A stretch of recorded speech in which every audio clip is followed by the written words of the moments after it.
Welcome to SpockCast. This is episode 56. My name is Tim Mitra, and I am in Toronto, Ontario, and I'm joined once again by Jonathan Kuline in Mr. Mississauga. Hello there. And we also have Jaime Lopez Jr. on the line in Seattle, Washington. How's it going? Home of the Kraken. Alrighty, so let's dig in first of all. We got some fact check. The saying is, hokey religions and ancient weapons are no match for a good blaster by your side, kid. That was the line from at about 55 minutes into the show. Last week we were trying to channel Han Solo and get that right. Oh, by the way, speaking of Han Solo, or Han Solo as it's supposed to be pronounced, the guy from Key and Peele, the guy who's Key, what's his name again? Keegan-Michael Key. Keegan-Michael Key. He was on Conan O'Brien Needs a Friend last week. Oh yeah, the pod, yeah. Yeah, and he was channeling Billy D. Williams on the Empire Strikes Back, right? And just sort of the way he would say, you know, Han Solo. They would go, hey, the character name is Han Solo. Okay, Han Solo. You know, like, no, it's Han Solo. Yeah, Han Solo. And how he was saying Chewbacca and Chewbacca. And he's like, no, Billy. And he's like, don't worry, I got it. This is how he said it. So it was hilariously funny. I'm doing it no justice, but just if you get a chance, check it out. I'll put a link in the show notes for that one. Nice. Coming back to reality, we were talking about the Romulan Bird of Prey, which appeared in the episode last week. And so the Romulan Bird of Prey appeared early in season 1 of the original series, Star Trek. And it starred Mark Leonard. I don't know why I couldn't remember Mark Leonard's name during the podcast last week, but that's the person who eventually went on to play Spock's father, Sarek, right? So the episode was called The Balance of Terror. I don't know if I remember that or not. It was also a quiz question on the Radio Room this week.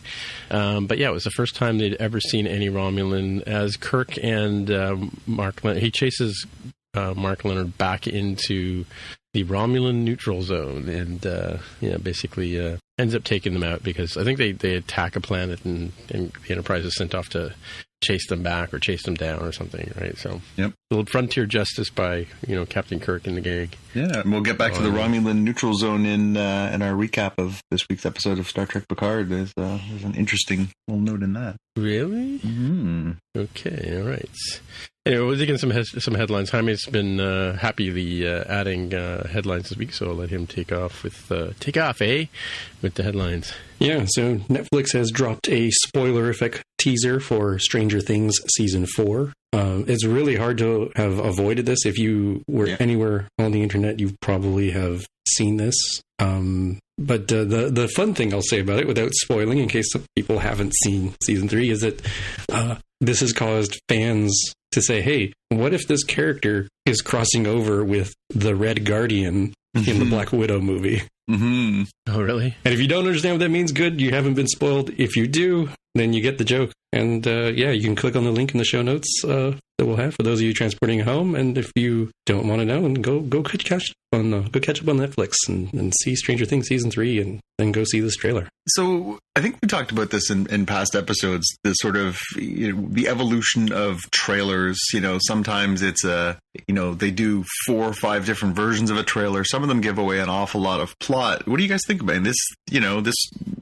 I think it's fair to say that the last season sort of ended on a question mark or a cliffhanger, and this gives you a pretty clear understanding of what had happened from that long before the show was going to make its debut. What do you guys think about the sort of using that? I think the other example, I think when we talked about it, it was Tim, maybe an episode where Jaime wasn't here. We talked about the death of spoilers, the death of Mystique in the trailer for X-Men Dark Phoenix. Right, yeah. Because they put it out and it looks like she dies in the trailer, and then everyone was like, oh, that's probably just, a dream sequence, or that's probably something weird. And then the director came out like that week when the trailer dropped and said, no, that's exactly what you think it is, which was a really strange choice. And this one's sort of the same thing where it kind of just kills the suspense of what ended up the season. What do you guys think? To be honest with you, I can't remember how the season ended. Well, then it doesn't matter for you. Does that mean that you were surprised when you saw the trailer? No, I didn't get any. So there was no relevance for me whatsoever. Oh, so you didn't understand the implication because you couldn't remember the. Yeah. All right. Yeah. Well, so I don't know that it works. This is the one where the kids are all dating and the girls are getting together talking about the boys. Yeah, and the town has been infiltrated by spies, and they're trying to root out the spies. Okay. Yeah, I don't remember how it ends. Right. But to Jonathan's point about stuff, I think the Stranger Things one works a little bit different for me than it does with like what ended up happening with the Dark Phoenix one. I think the Dark Phoenix one, the editors on the trailer just got a little too cute. Like if you weren't, intentionally looking to spoil that spoil that moment, for very specific reasons, then I think they just kind of flubbed what they were doing there, right? Because I was like, oh, okay, well, seems like she's probably going to die. Like I'm sure that would be a huge sort of thing people would be talking about. Mm-hmm. Even though some were like, well, no, they couldn't possibly have put that in the trailer, so obviously it's a dream sequence. Like it caused some weirdness there. I think for this one with Stranger Things, it could be more intentional with regard to one, sort of settling folks in of like, look, this character is going to be there, don't worry. And then also it gives you a flavor of dramatic irony, I assume, right? I assume that we, the audience, will know something that the characters will not. Mm-hmm. And in the case we do, right? So you can go into it with a little bit different of a flavor. You do lose the surprise, but then I think you get a different like tension on the dramatic irony part. Yeah, it does make me wonder, and I think we were noticing that with some of the Game of Thrones trailers too, where they're giving you a taste of something, but what they're giving you is something you see in the first 1.5 minutes of the first episode anyways. So it's not like they're going to make you wait till episode 3 for some grand reveal. It's all there on Front Street, right?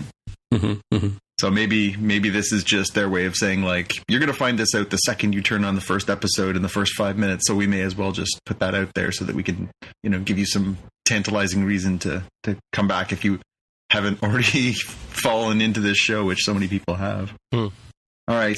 Dig back in. Next one. Next one. So Redbox has realized that all the cool kids stopped getting their cheap DVD rentals at very convenient kiosks, and it said, you know what, we're going to launch an ad-supported online video streaming service. So if you're collecting them all, you got one more to do.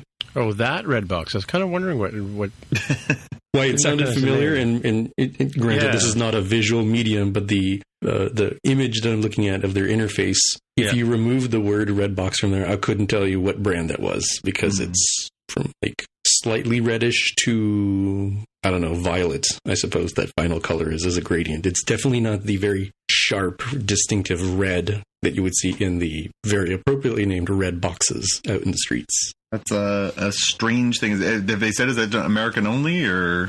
I don't know. It says you can check it on your web browser, which I've not done, or in the apps. The apps hadn't launched at the time.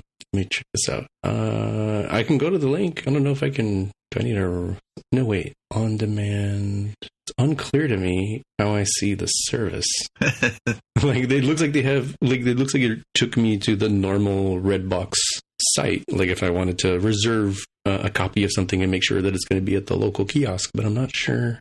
Oh, maybe Free Live TV? Yeah, I can watch the best of America's Funniest Home Videos, or apparently now it's already streaming Tim Allen, Men Are Pigs, that stand-up Unsolved Mysteries, Family Feud. Hey. Yeah. This is a quality product. It is. This is the kind of quality we've come to expect from Redbox. Right. So no subscription for you immediately there, Jaime, on that one? No, but I kind of wonder if they'll find some singular property that I'll think, oh, another $5.99 a month I have to start paying. Yeah, I mean, that's the thing. The winning formula is, I guess for these guys, is if they can hook in some really good show, then they have a chance of surviving the world. Otherwise, they're going to just become an also-ran, right? Yeah. I mean, we've had services like that already that have started up and closed down in Canada, like the one from, I think Rogers didn't have one last year, John. Yeah, there was a competing one to. It was called Show Me. Show Me, right? Mm-hmm. Yeah. Kind of died a horrible death. Mm-hmm. Well, I mean, it makes you realize Canada's a small marketplace too. There's not the dollars to go around like there is in America. Mm-hmm. So how about that Sonic the Hedgehog? Yeah, just a quick hit here. The Sonic the Hedgehog movie broke the record for video game movie debut, pulling in $57 million in its opening, compared to Detective Pikachu's $54.3 million, which is pretty surprising considering it's a February movie and not a May movie like Detective Pikachu. And so who's in third place then, I wonder? I actually don't know. I would guess probably like a Mortal Kombat movie, like the first one, maybe. Or what's it, Warcraft? There was a World of Warcraft movie a few years ago. There's been, there's been a ton of adaptations, not like virtually none of them good. Yeah, so I guess I don't have as strong of a feeling now to do this, but I was sort of feeling guilty, like, man, I really should go support this movie. You might be wondering, well, why? And it's like, well, because they ended up doing the right thing in the end, right? The fans said, we hate this. This is dumb. Don't do this. And they actually listened and spent millions of dollars and delayed the movie on top of that to, fix it as best they could. And they were rewarded for it. So I hope they take this to heart, in the studios in the future of like, look, just save the time and money and just do it right for the first time, for heaven's sakes. Yeah. So, I mean, I feel less guilty about not going now. And I'm like, oh, it's the best of all time. Okay, good. Good job. I'll catch it on Netflix or Amazon or wherever this ends up. Yeah, it still doesn't look good. I mean, it's not Cats, but it doesn't look good. No, it's kind of Smurfish, like. Yeah. It looks very, slapsticky, kid friendly, which sure. I mean, there's always, again, I had little kids once. It's, there's absolutely a market for, I need to take my kids somewhere. It's February. And if they stay at my house one more minute, I'm going to kill them. You're always looking for those things to do. So it makes sense in that way.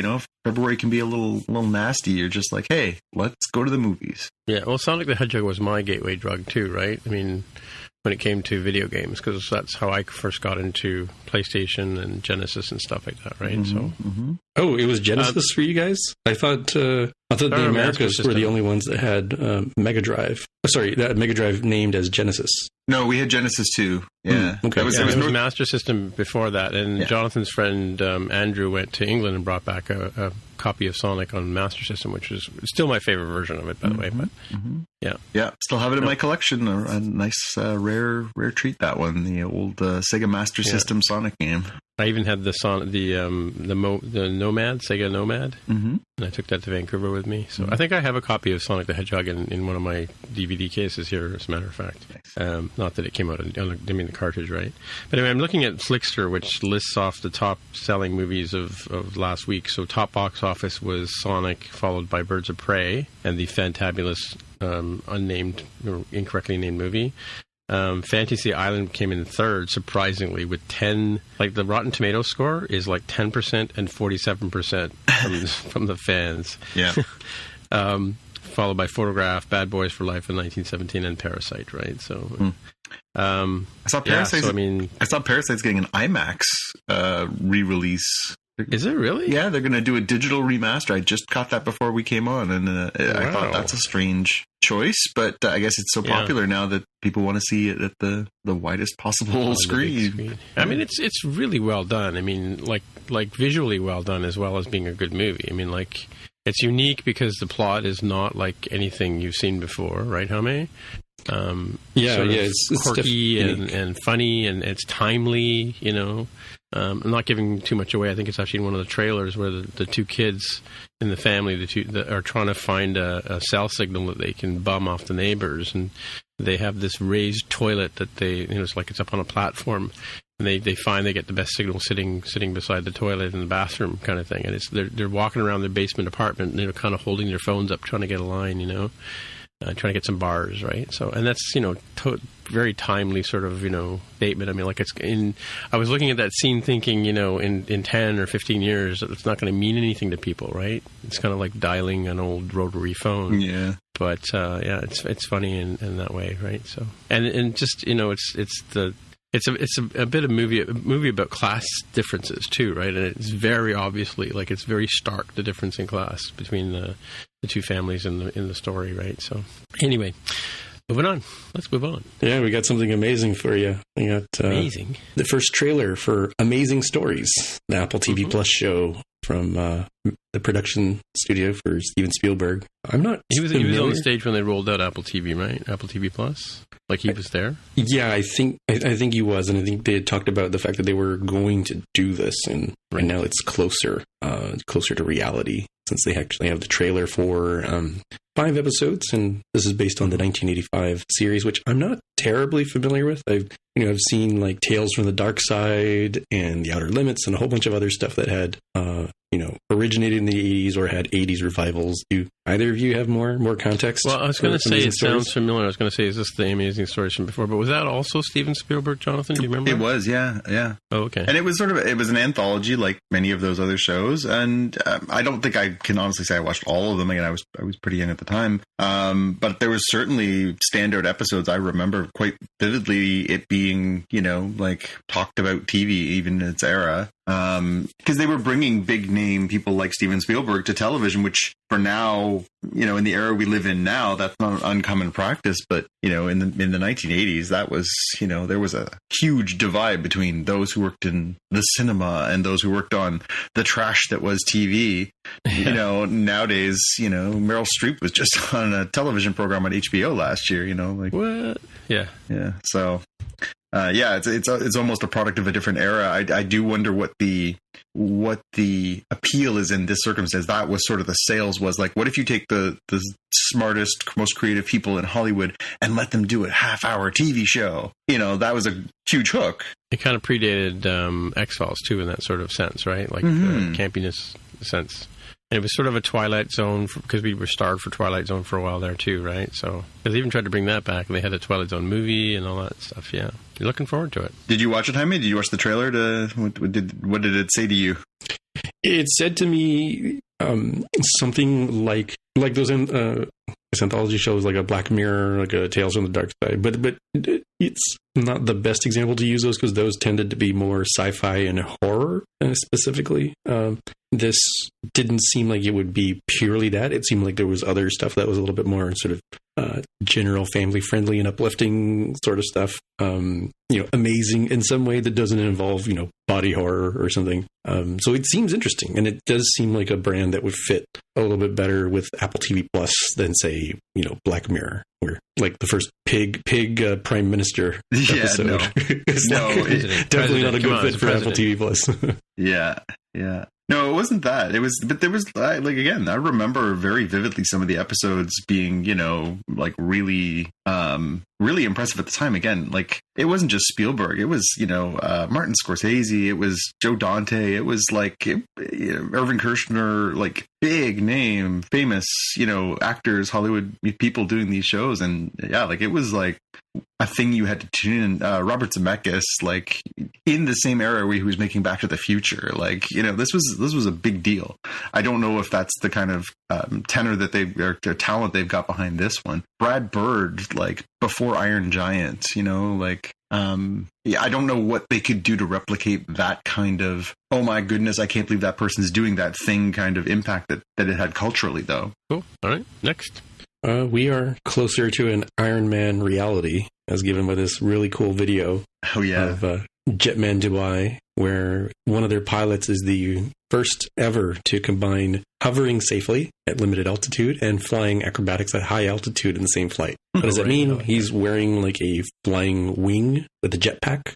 He hovers for a little bit and then starts taking off into the sky and flies around, like Iron Man. If you think of that first Iron Man movie where he's testing out the thrusters, kind of what it's like. And it seems really cool because they say they go upwards of 400 kilometers per hour, which I looked up because I have no idea how fast that is. And it's 248 miles per hour for those of us who use that system. I'm like, wow, that's really impressive. A lot of tea bags, yeah. Yeah, that's amazing. I saw the video. It's one of those things where you're like, oh, this is just gonna be another one of those like things, and then he takes off. You're like, whoa, that's different. Yeah, it almost looked like Photoshop near the end there. Just he gets smaller and smaller and smaller as he disappears into the vista. Mm-hmm. Yeah, like I've definitely seen the jetpack stuff where people can just sort of hover, fly in the air, sort of vertically a little bit. But I've never seen it where it converts into winged mode and fly at that sort of speed and altitude. Mm-hmm. Mm-hmm. But there was that Jetman guy who had this suit that he would wear and fly around and stuff like that. But I think he took off from an airplane. He didn't take off from the ground kind of thing, right? Yeah, and I don't know if it was this video where they were showing the history, but I did see one where they would like drop the dude off of like a helicopter or an airplane. Yeah. And sort of get him in the air already and continue. This one was notable for standing from the ground and then taking off to do that. I want to know how he lands. That's what I want to know. Well, you noticed he was doing the whole thing over water. True. Yeah, but you never. I didn't watch it, and just one I saw was just him disappearing off over the tall buildings and in a single bound. But did they show him landing anywhere? I didn't see that. Yeah, I didn't see it either because I think Jonathan's right. He probably had to like Captain Sullivan himself into the water, and not be super graceful on the way down. Right. Well, one would hope that he would survive. I mean, obviously not the first time he's done it, right? I would hope. Yeah, I mean, I'm assuming he's survived since they showed us the video, and let it be noted that Sully did survive, as did everybody else on that plane. Mm-hmm. Right. All right. I thought you were going to tell me about a new Iron Man movie. I was just watching the Endgame just before we started recording here. That's wishful thinking. Although, as I said before, these movies are based on comic books. Nobody's really dead in a comic book, so... Yeah. And you can have a younger Mantle take over too, right? I think that's going on in the comic books. There's a young woman who's Tony Stark came back anyway. He gave the mantle to someone else for a while, but then that also happened recently. That there was a bit of a changing of the guard from the Iron Man perspective. Mm-hmm. And next we have the season 3 trailer for Netflix's animated Castlevania. I'm excited about this one. I'm enjoying this series. I don't know if like either a sort of one of you guys... vampire-y sort of family thing, like Addams Family kind of monsters thing? I mean, it certainly involves vampires and monsters, but it's not like comedic in that way. It's based on the video game series from Konami, where you in the games you play as one of the Belmonts, a family of vampire hunters, very similar to like Van Helsing in inspiration. Oh, that's no idea. Okay. And they try to hunt down and kill vampires and Dracula. And this one is based loosely on the early Nintendo series of those games. And it's pretty good. It's got kind of a ragtag team sort of feel to it. And people who are together, fighting evil who don't really necessarily want to be with each other. Right. Okay. Animation's good. The series is pretty bingeable because they're like half-hour episodes, I think. So check it out. Catch up on it because the 3rd season is beginning on March 5th. Nice. So is it anime style like this poster seems to allude? Yeah, it's hard to describe, especially in a non-visual medium here. It's hard to describe it's anime, but it's Western anime. Like if you've ever seen like Avatar: The Last Airbender, which has an anime-inspired style, but is from an American or at least Western company. Yeah, it looks great. It's not my cup of tea story-wise, but it's a fantastic-looking cartoon. Released at a weird time of the year because you would think September, October would be ideal for this, but maybe they're saving that for like Sabrina or something. So this next story, makes me think in this day and age, why? But go ahead. Why? Well, let's talk about that. So we were dinging Redbox for its DVD service before, but soon you can buy the original, prequel, and Force Awakens. It's sort of a weird way to put it. In 4K Ultra HD. These Blu-ray sets will be coming out very soon. And a nice big box set. Which version of Star Wars are we talking about? Like, which version of A New Hope are we watching? They are the special editions by all accounts. Certainly the special editions. What's unclear is if they are the McClunky edition or the non-McClunky edition, which sounds like a really dumb distinction, but it is so noticeable now. You see how McClunky are they? Yeah. I haven't seen the McClunky one. Which version is that? That's the latest one, right? Yeah, that's the newest version of A New Hope on Disney Plus. The only place that they've made that update. Right. Yeah. I think I watched it, but I must have missed McClunky. Yeah, it's some inexplicable bit of dialogue they added into the Greedo and Han Solo scene. Do they still have the Han and Jabba the Hutt scene and around the Millennium Falcon? Oh, yep. yeah. Yep. That's so bad when he steps over the guy's tail. Yeah, baddest gangster in the universe steps on his tail. Yeah, I mean, like, I think I still own the VHS, letterbox first version. I have bootlegs of the Star Wars trilogy on DVD when you could only get them on Chinese bootlegs, and then I have them. I have the Blu-rays, which I bought because they were on sale, and then now that I've got Disney Channel, I was just watching Endgame. Like, why would I pay for something like this again, right?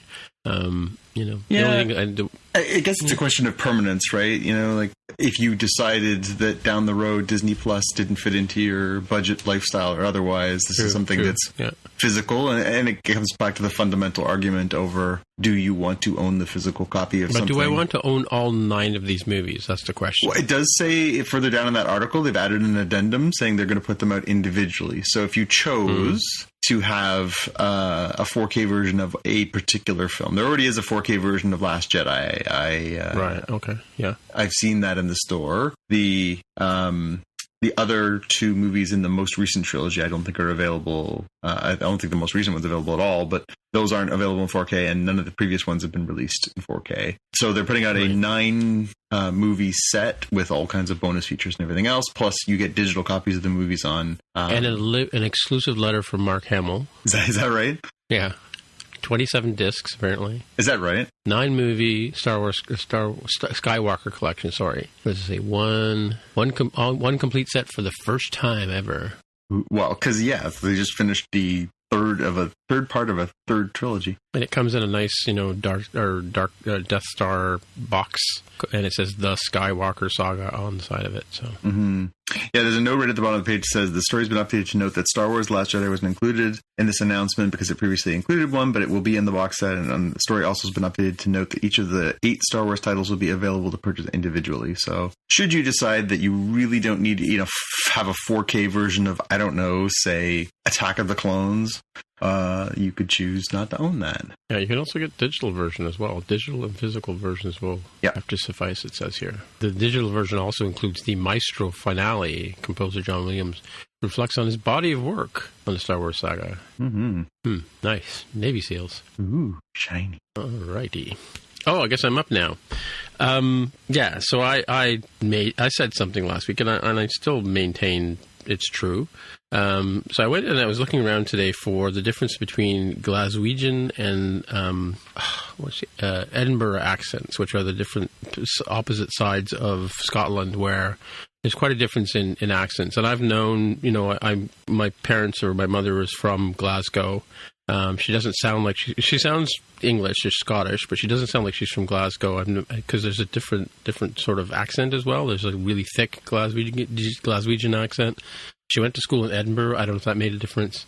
So the Scottish accent is quite different. And it was in reference to my statement that, to me, English accents kind of all blend together. So after I saw that video, I saw another video here that talked about the top 10 hardest UK accents. And it's the watchmodo.com. They have they normally do top 10 lists for different things. So they list off the top 10 accents that are hard to emulate unless you are from that region or whatever, or you have some training on it. But so it covers off Cockney and the Manchester accent, like the brothers from Oasis. Talks about Geordie accent. Talks about the Queen, the type of accent that the Queen has herself. Mm-hmm. And a number of other ones. And to be honest with you, if you play these people speaking this language to me, I probably, other than Cockney, I probably couldn't tell you which one I'm listening to. So for me, they all blend together. So I stand by that. But anyway, I'll link in the show notes here if you want to check out these different accents of the Isles of UK, Ireland and Scotland and various and sundry Great Britain accents, right? Check it out. We expect the same thing for the different regions of Washington State from you, Jaime, by next week. Mm-hmm. The hardest accents to understand from north to south. I often have asked people to try to pinpoint where I'm from, and it's a little bit difficult because I have not always lived here in the Pacific Northwest. And Right. when I've done like those New York Times articles of like, choose all these vocabulary terms and we'll tell you what region you're from, it pretty much nails it, being from, about split between Texas and Washington State. But if I were to very quickly answer your question, there isn't much of an accent specific to the Pacific Northwest, with the one variant being from the eastern side of the state, where people say Washington as Washington. Washington, yeah. I have no idea why, but they do. It's the We only had a one big that I'm aware argument of. about Worcestershire sauce or Worcestershire sauce on More Than Just Code. Went on for like 3 episodes. But anyway, I was going to say too that it's funny because, Jaime, when I'm editing the podcast, I do hear a particular thing that you say, because they always bug me about my Canadian accent on the other show, and of course, now it's 2 against 1. But the way you pronounce the letter A, sometimes it has a very sort of distinctive lilt to it that's different than say the way Mark says it, for instance, right, or the way I say it, or the way I hear it. But I do. There is an accent in your voice, but it's not like a deep drawl. And you were also, I think you were telling us too that like you're from El Paso, Texas, as opposed to Dallas or Houston, right? And they speak a little differently there too, don't they? Yeah, they have that southern twang like Lyndon B. Johnson. Right. Yeah. And you're right that it probably is, there to some degrees, but it's not as distinctive as a region as like, Pack Ka, Smart Pack from the Super Bowl commercial. It's wicked smart, yeah. Yeah. You're not better than us. Yeah. Amy Poehler does a great Boston accent. Yeah. Anyway, all right, moving on. Let's do some Klingon and some Romulan and Can you tell your northern Klingon from your northern or your southern Klingon? Yeah, no, it's a northern Romulan from your southern Romulan. I think it's based on the. You don't sound like you're from Ratek. Yeah. I don't think so, Captain. Perhaps you should try and eat your soup. Alrighty, well, here we are once again. We're at the spoiler part. Warning, warning, red alert, of the Picard Stardust City episode. This is 5 or 4? 5. Episode 5, season 1. Yeah, so it's my turn to recap the story. And by the way, I was watching the Ready Room, and Will Wheaton at the very beginning has this red alert sign that goes off, and he sort of says, "Hey, this is the spoiler part. If you haven't watched the episode yet, go away." So, but if you have, continue listening. So we start off in this episode in planet Vergezen in the Delta Quadrant 13 years earlier, and we see I'm going to spoil it for you, but we see Icheb on the table, an operating table, and he's obviously been beaten up and seems to be injured in some way.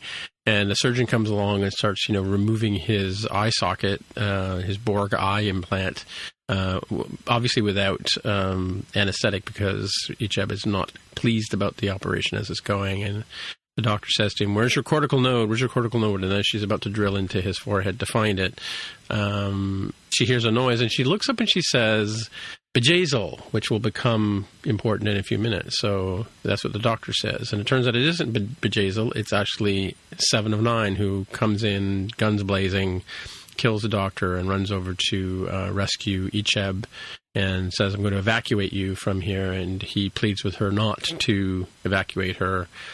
He asks her to end his suffering, and she pulls out her phaser pistol, and as she's hugging him, she says, "I'm sorry, my child," and she ends his life. What's interesting is we switch over to the next scene immediately. This is before the credits, of course, and you hear a song that is probably familiar to a lot of people. It's a Scott Joplin rag, or a slow rag, and the title of this one happens to be Solace, which will be important later. And we're in this. The screen tells us we're in Stardust City now on Free Cloud, and it's 2 weeks ago as opposed to 13 years ago. And we see Bruce Maddox comes into it, or it's announced by a large, burly, lizard-looking like dude that to the lady who seems to be in charge of things there, that Bruce Maddox has arrived, and she says, "Kill him." And then she says, "No, wait, new plan," and she has him brought to her. And Bruce Maddox explains, looking a little disheveled, he explains to the proprietor that he's been hiding. They, doing air quotes here, have destroyed my lab, and they've used some sort of molecular disruptor kind of chemical or whatever, so there's like nothing left of the lab. And she says, "Well, here, have some Trainia," and it's this sort of yellowy liquid. And as he's telling the story, and he tells her that the Tal Shiar are after him, and he then realizes that he's been drugged and passes out. And she says, it's too bad because this is Bejazel, it turns out, says it's a pain in the ass having to deal with the Tal Shiar. So obviously she's got some plan afoot. And on the screen we see the credits roll. And of course this one again is directed by Jonathan Frakes. So we're going to the Lysiana ship. They've arrived into Free Cloud space, and Picard is watching a sort of a holographic projection, telling him that, among other things, that Free Cloud will keep all of your secrets.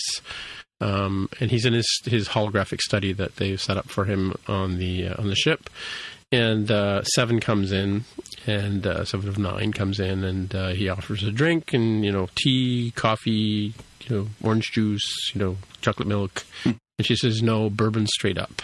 And she says, in a sort of a matter-of-fact way, she said at the last episode, she first thing she says to Picard is, "You owe me a ship, Picard." This one, she's same sort of attitude. She says, "What the hell are you doing out here? What are you up to? Are you trying to save the galaxy, or are you on some special mission, whatever?" And so she's talking about the Fennis Rangers, which are a character or class of people that they talked about on the last episode, but we didn't really get much into it. Turns out that Seven of Nine is one of the Rangers, and that she's been out there, sort of kicking butt, taking names, protecting the innocent, and that kind of thing. And as Picard tells her, it's like what you're doing is kind of dangerous. You're taking the law into your own hands, and she retorts, "What law?" And he goes, "Yeah, good point. There's really no law out here." So it's kind of, I guess, it's to portray the idea that it's kind of a Wild West in terms of how space runs out here. And she basically says, at the end of the day, I'm helping people who have no one to help them. And so she starts to leave the room, and she's, as he's explaining to her that, he's out here trying to find someone, and it happens to be someone who has no one else to help her. And of course that, interests Seven. She turns around and comes back and sits back on the couch, and they obviously continue their conversation. Meanwhile, we are outside in the con area of the ship. Rios and Raffi are talking about the fact that the two Picard and Seven are in his study talking, and it seems like they know each other, Rios says, and Raffi says, "No, I don't think so," because he never mentioned her before, kind of thing. And they think it's cool that she's a ranger and all that kind of stuff, and that she's Borg. And then they make a point that I think I often forget, that they're both of these used to be Borg. Like Picard was a Borg at one point as well, which comes into play later on. And Rios just sort of says, "Strange cargo you brought me, Raffi." Anyway, so we then see in her quarters, Dr. Girardi, Agnes, is looking at a video, and in the video she's talking to Bruce Maddox, who's baking cookies with raw materials that he's made himself. And he explains to her he doesn't like, replicator cookies, so he prefers to bake them himself because it's kind of an alchemy, and anybody who bakes will tell you the same sort of thing. It's kind of you can follow the recipes, you can follow the sort of easy to follow instructions, but there's a bit of alchemy to it, and it's kind of a skill. And an art, I guess, in a sense. And then the two of them, as they're tasting cookies, they share a kiss. So obviously there's some sort of pre-existing relationship, or something has developed here. The master and the apprentice kind of relationship here, which may have some other tones that come in later on. Maybe not so much in this episode, but we might find out some things later on. Stay tuned until I fill in the rest of the blanks. So each person, when they arrive at Free Cloud, each person is sort of given a projection that is tailored to their particular wants and desires. It's sort of like, in the future, advertising will be tailored to each individual person based on their customs or habits or whatever. So somehow the system seems to know what people want. Everybody gets a custom hologram, except for Elnor, which kind of is sort of a point of, I guess, parody here. Picard gets a gentleman offering fine dining, and Agnes has to punch out a sort of robot thing. What's interesting is that Raffi gets a, "Hey lady, you're looking to get snake bit?" She shoos away that one, which kind of plays to the sort of idea that we talked about before, that she seems to have some addiction she's dealing with. Anyway, a little while later, you see that Raffi explains she's looking at a job board for the Facers Guild. So she's sort of trying to build a story to try and get these guys in to meet up with. She finds that Maddox is being held by somebody named Bajazel, and that person is trying to, of course, 7 of 9's ears peak up at that point when she says the name, and that she's sort of got a bounty, or sort of offering him up to, the Tal Shiar for sale. And of course, when 7 kind of, turns her head, does a double take, they kind of go, "Do you know this person?" And she goes, "Yes, she's a butcher who butchers ex-Borg for parts and sells their parts." Anyway, so looking into the research, Raffi figures out that she's got a small army of private contractors around her. One in particular that seems to be annoying is a Beta Anare, which they describe as a sentient lizard.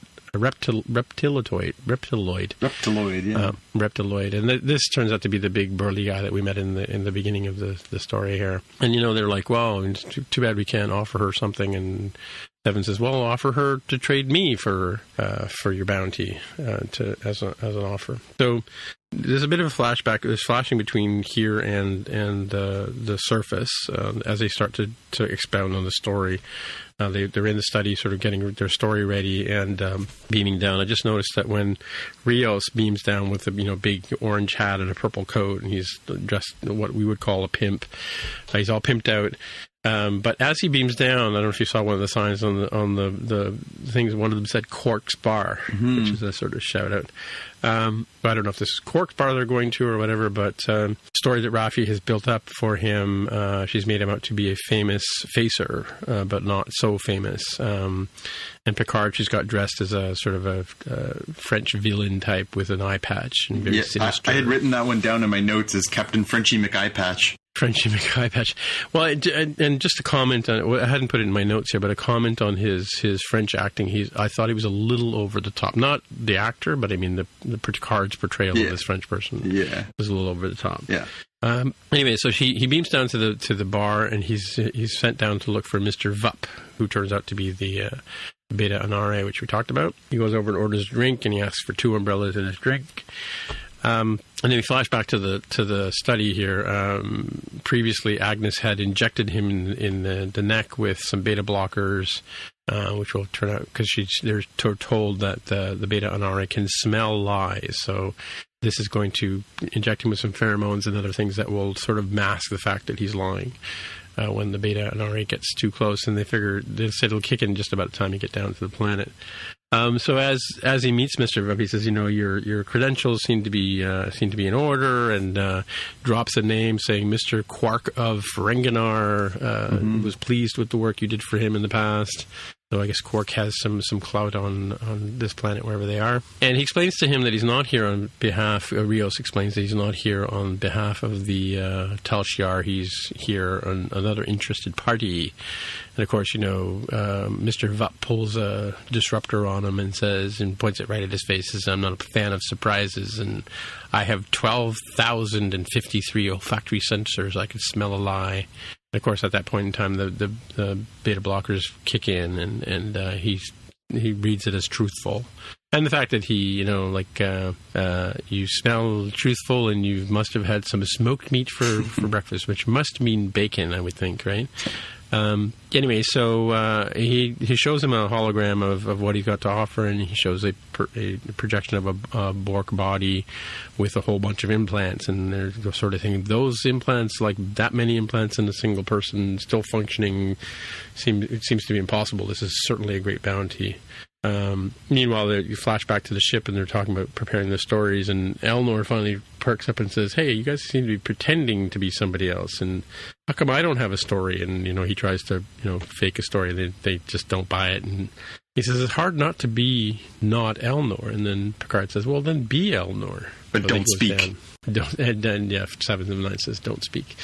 And Elnor that doesn't speak. Picard, in his over-the-top French, explains as he gets in front of, he's got his prize. He's obviously the person Rios is representing to Mr. Vup. He explains that she was a jeune fille when she was assimilated, and that's why they were able to get the Borg were able to get implants deep into her, and you'll have to basically chop her apart to get all the parts out of her. But he says, before that, I want them to see proof that he's alive, something like that. I need to see the Modocs. Meanwhile, we flip over to Raffi, who's off on her own mission, because as you remember, or you may remember, I don't know if we mentioned it or not, but she's here for the ride. She's not here to help Picard. She's here to get him to the planet. So she's off on her own mission. She's looking for this person named Gabriel Huang, which turns out to be located at a medical facility. She beams down to meet him, and it turns out that this is her I guess, estranged son. And he's in the Free Cloud Family Planning Clinic. He wants nothing to do with her, even though now she says she's clean. Everybody seems to hold a grudge in this show. I don't get it. Mm-hmm. He's just not happy to see her at all. And like he says, "Did you put a tracker in me, or did you hunt me down?" And he's talking to her a bit, and he starts to get a little angry about the way she kind of abandoned the family and with her addictions and things like that, and this stupid conspiracy about Mars, and she loses it and sort of says it wasn't a conspiracy, it was real, and obviously they're not going to see eye to eye. And just before the scene ends, she meets her Romulan daughter-in-law, who's clearly pregnant with child. Turns out to be a girl, I believe they said. Mm-hmm. The son's very dismissive and just sort of says, "Yeah, she was just passing by." So obviously, I don't know, but most women I know would say, "Oh, I'm too bad you couldn't stick around for a cup of tea or something," But yeah, this seems to be very dismissive. I don't know, maybe that's the Romulan way or something. And also, Pal probably would have gotten a little bit of the data on her mom, on his mom. Oh, maybe, yeah. Well, she didn't seem to be like, "Oh my God, I can't believe you're here" kind of attitude, but she was very coy and aloof, which again is sort of a Romulan Vulcan kind of trait, right? A couple little interesting things I caught in that scene. One was we finally got what Raffi is short for, where he says, "This is my mother, Raffaella," which I thought that's kind of neat. And there's he when he's yelling at her about her obsession with the Mars attack, says, "Tell me about this, tell me about that," and he says, "Tell me about the Conclave of 8. I wrote that down. I thought that was... Oh, missed that, huh? Yeah, he says, "Tell me about the this, tell me about that, tell me the conspiracy," and then he drops this line, "Tell me about the Conclave of 8. So I think that was a nice little seed that they've planted in there in the middle of that scene, where obviously it's a wonderful performance by both of those actors, but they slip you a little kernel of something in there as well. Yeah. So now we're in front of Bjayzl with Seven as a hostage, and she's got these trick handcuffs that she can undo, and she's also carrying. She's got the Chewbacca treatment, right? Put on the handcuffs, get the handcuffs off, and start strangling stormtroopers. Yeah, that's the one. Yeah, or start throwing them around, but and assembling C-3POs that she finds. But anyway, she different movie. Sorry.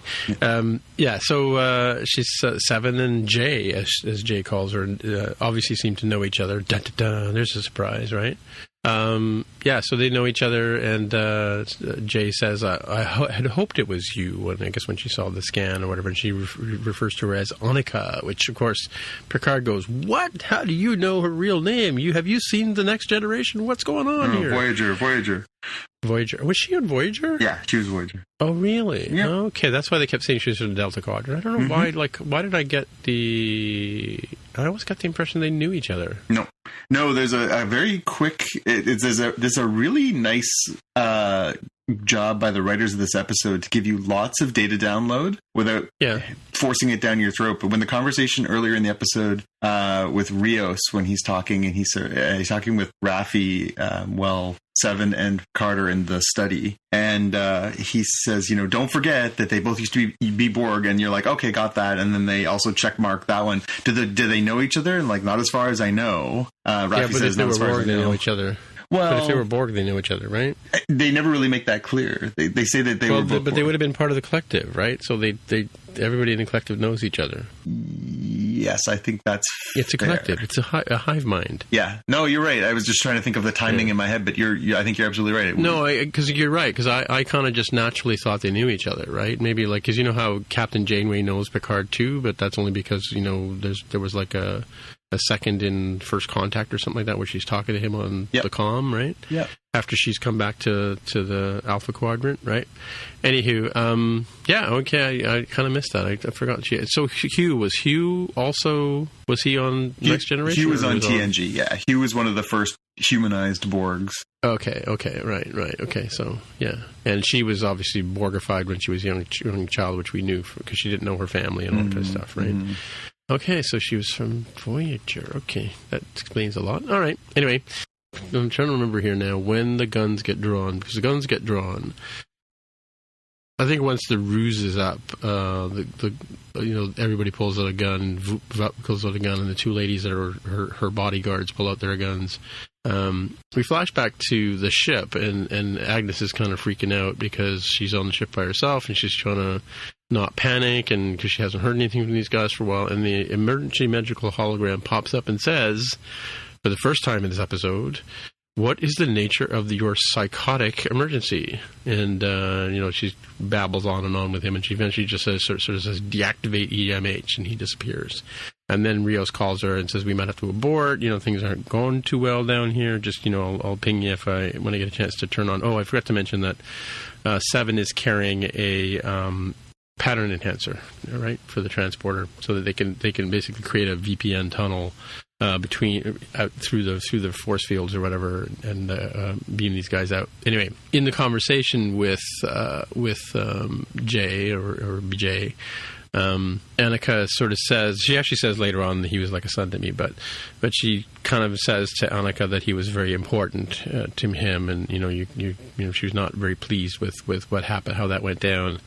And she sort of teases her, saying, no one has ever been worth more to you than me, kind of thing. Mm-hmm. So this sort of implied some sort of a relationship. I don't know if it was good or bad or whatever, but she explains at some point in this takedown here that they kind of met each other, and Bijay was pretending to be a Borg to try and get closer to the Borg.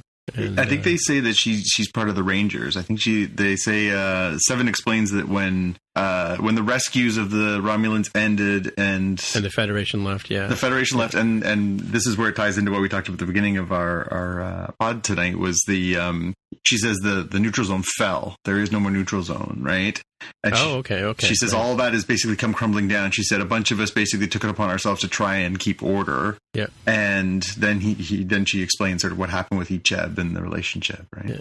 So as the guns are getting drawn, or just around the time the guns are getting drawn, Seven grabs Jay around the neck with her left hand, which has a whole bunch of Borg implants. So I'm assuming that that's a very dangerous hand to be grabbed with, because all of a sudden she says, drop your weapons, and Jay says to the people who have the weapons, drop your weapons. And I think at that point, doesn't Elnor grab the guns and away from everybody? Oh, first he says the great line. He says, "Are we done pretending?" Which is great. Yeah. It's awkward for him. Because the guy who comes from a society that doesn't lie just tells everything straight up. It's like, I'm not comfortable with this situation. Yeah, and then Picard basically says, everybody stop pretending. You're right. It's right at that point, too, right? Yeah. And then she basically says to Picard and Clan, take Maddox and go. And she throws the pattern enhancer behind her. Well, she lays out the story first. She basically gives you the backstory on Icheb, right? She says he was one of the Rangers working with us. He was on this ship. He was on leave. They kidnapped him, and basically spells out the story we saw to open the episode. Oh, he was working as a science officer on the ship. I missed who she was talking about. Yeah, she was talking about Icheb and says they took him and they just wanted him for parts, and it turns out that Jazel learned about Icheb being a former Borg from Seven while she was infiltrating the Rangers. So that's how Seven feels responsible, because she shared that information with Jazel, not knowing that she was just there for the data. Bounty hunter, yeah. So, it's interesting, too, now you say that, because as in the beginning of the story, when Seven pulls out her disruptor and holds it to his chest, you see that he's wearing a comm badge, right? And he's in a Starfleet uniform as well. And she's not at that point, by the way. No. So take Maddox and go. And then Picard sort of says to her, this whole revenge thing isn't going to work out for you. You're not really here to help us. You just wanted to come and settle a score. Not trying to pull a fast one over on us. This is, she sort of said, some of us just tried to maintain order in this thing. And in there, there's where Mr. Vup is sort of slowly trying to turn the tables on them, right? And he pulls a little something out of his sleeve. And across the room, Rios in his pimp uniform fires a shot and kills Vup. And then he's the one that sort of talks Seven out of getting them all involved. A very involved. important line he says to her. He says, he talks about how you're going to put a bounty on all of us, and, you and I can probably survive this, but the old man and the kid wouldn't be able to handle this. But he says there's no solace in revenge. Anyway, for those who were paying attention earlier in my description, you'll get the reference. But, basically somebody says 5 to beam up, Doctor. I think Rios, I guess, right? And she pulls the phaser thing. Seven at some point agrees to come with them. So the 5 of them beam up. And then Rios puts down the pattern enhancer, and Seven comes over to the transporter station and very secretly puts it in her pocket. Then she tells Picard that the Rangers have sent a ship to come pick her up, which maybe we knew or we think might be a ruse, whatever. She says, I'll borrow a couple of your phasers, and she goes and grabs a couple of phasers, and he beams her to somewhere, right? And she gives him a little something too, like a comm badge or something that's supposed to be, if you need help in the future, you can get in touch. Yeah, right, it's a little RFID chip or something like that. Yeah. Or a little signal thing to page me. So I guess we're meant to think that the actress is leaving the show for a bit, and she'll maybe come back later on when we need Han Solo to sweep in and save the day, kind of thing. Yeah, blow this thing, let's go home. Yeah. But she secretly beams back down to the bar. Immediately, as she's being beamed down, she activates the phasers, so that when she lands, she just takes out the two henchwomen. And the rest of the posse in the room all run away and beam out and all that kind of stuff, and she's left there with Jay, and and she sort of said, I thought you were planning on shooting your way out. She was, I may still. And then she said that this is for Icheb, and she basically blasts Vijay with a killer line, a really nice delivery of he was a son to me. He was like a son to me. Yeah. Oh, I had that earlier in my notes. I didn't want to drop that one too. I should have said it here, but that's fine. Yep. Yeah, great line, right? Yeah. So now we get to the because I think she takes the 3 young Borgs under her wing when she's on Voyager, right? Mm-hmm. Picard then is talking to Maddox, Maddox is obviously struggling to obviously typical storyline where he tries to get up, but he can't get up, and he falls back down again. But he asks, I guess because Picard is there, he says, I guess Daj is dead, isn't she? And he confirms she is, and he sort of said, what happened? He goes, well, the Tal Shiar came for me, and he drops another line too, which is interesting. He says the mom AI must have activated her. Mm-hmm. So we've seen the mom AI. We've seen this mom that they've talked to, both Soji and Daj a couple of times, but obviously it looked to us a little computerish, but it turns out it actually is a computer. Mm-hmm. It's an AI. It's not really the mother. I guess the girls think it's their mother they're talking to, but it's actually an AI. Yeah. And he says, does she have a sister? Yes, she's on the artifact, and then Picard says, well, why is she there? And he says, to find the truth. So obviously, Picard says, because the Romulans are, lies upon lies, and the Romulans are in on this, and he says, well, no, the Federation's also in on it, and so he leaves. He leaves him to rest and that kind of stuff, and Agnes is there with him. Well, first we get the little data bit there where he cuts back to Rios, right? Yes, I just back to there. Yeah, and then says, what are we going to do about our stowaway? Well, before that, he says, Romulan space, that doubles my fee. Yeah. That seems to be his line. Anytime something gets more complicated, doubles his fee. Yeah. To which Picard kind of shrugs and goes, yeah, whatever. Yeah. I've got lots of gold plus latinum, somewhere. I don't know where he's keeping the gold. Can I trade you in wine? Yeah, exactly. Agnes is now talking to Maddox, and he says, I thought I was dreaming. I didn't think you were here. And she says, I never thought I'd see you again. And he says Maddox says to her on his what turns out to be deathbed, did you see her? Did you ever get a chance to meet Daj? And the two girls are imperfectly perfect. They're just exactly what we wanted them to be. And he says to her something to the effect of, your contribution was essential, and and she says, great, that's one more thing I have to atone for. And then the EMH pops in again, and he goes, what's the nature of your psychotic emergency, to her?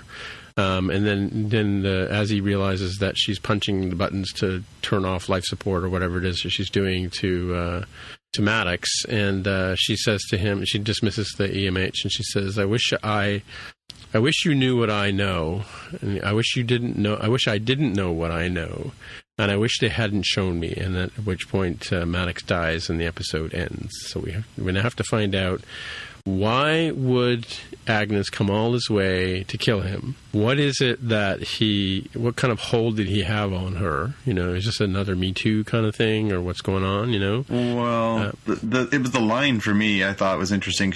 The way he phrased it was, it was you, it was Sung and I and you. Yeah. And then he says, your contribution was essential. And my first thought went to biological donation of some kind, like with maybe. eggs. Yeah, I kind of thought the same thing. Yeah. Yeah. They kind of look like her. Yeah. Like, were they like tissue samples or ovum or, yeah. Or is she I wonder. A replicant? I wonder. Yeah.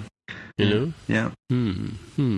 This could go a lot of different ways. Jaime's sitting there in the quiet, lurking again. I'm trying to not be spoilery because for those of you who don't follow the show too closely, I live in the United States, which means I absolutely watched the Super Bowl. That would be the championship game for the National Football League in America. Yes. And there was some trailer stuff that came out. I don't actually remember if it was during the game or in like the lead up to the game or the, after the game stuff. That goes beyond these episodes? Well, they showed like a 30-second trailer for Star Trek Picard, go join CBS All Access and watch it. Yeah. And they showed a very brief clip. I mean, it's like half a second, if that, that you see something that we haven't seen yet in the show. I think I saw that trailer, but yeah, go on. So I can't speak to the contribution, but I can speak to the guilt part that she's feeling about, I really wish they hadn't shown me, and I wish I didn't know what I know. Well, I really wish they hadn't shown you, because you're not telling us.